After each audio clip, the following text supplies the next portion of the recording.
So we're going to have full disclosure on this show. We don't muck around. You no, send it away. In the meantime, you've put enough stuff on television. I saw what you did last week on Valentine's Day, where you put beautiful. That absolutely appalling compilation suggesting that Nicholas Reece. I'm still getting phone calls about it. I mean, you did not check. You just put it to air. So you are in my bad books, Paul Murray. All right, geez, I've been there before. It's a cold and dark place. I apologise. There's no greater cold shoulder than the lovely Persian princess. She can lash. Now, it's all right, mate. I still love you. God love you, great man. Now, let's talk here about what might be a big change potentially, if courts rule in favour here, to the way our pension system works. There's an Indigenous man who says that because the life expectancy of Indigenous people is lower than the rest of the community, then he should be able to get access to the old age pension earlier than other members of the community. Now, this will be fascinating to see exactly what happens in and around the courts. The legality of it will be decided by somebody else. But Richo, it is a bit of an inconvenient truth. I mean, for obvious reasons, we know that life expectancy of Indigenous people is different. So should the rules with access to the age pension be different? Yeah, I think that the answer to, in my mind, is yes. I think you should be able to make an allowance for it. The problem with it is, of course, it's a shocking precedent.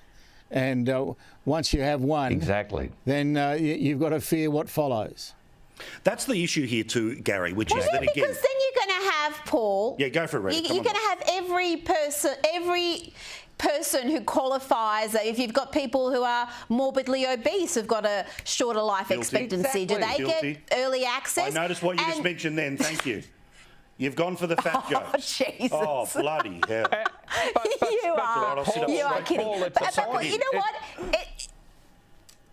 It's different if you're talking about superannuation and it's your own money and you say, I want to access my own money sooner than they're allowing me to. Yeah, but here we're talking about a benefit that, I mean, that is that's going too far. I cannot be in support of that nonsense. But Paul, we have a pension system. We have a pension system for people who are disabled because of health reasons, so they're able to access that before they reach the aged pension age. But the point that Rita makes is the point I was going to say, and that is that the reason that so many Indigenous people are, on average, dying younger than the broader Australian average is because they're suffering from things in greater numbers than the average Australian. Diabetes is higher.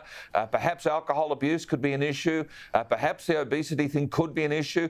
The quality of diet certainly is an issue in many parts of very remote Australia. And in fact, I find it to a great shame. My great-grandmother died of nephritis, which is a waterborne kidney, basically down to the quality of the food you eat disease back in the 1930s at the age of 50-something.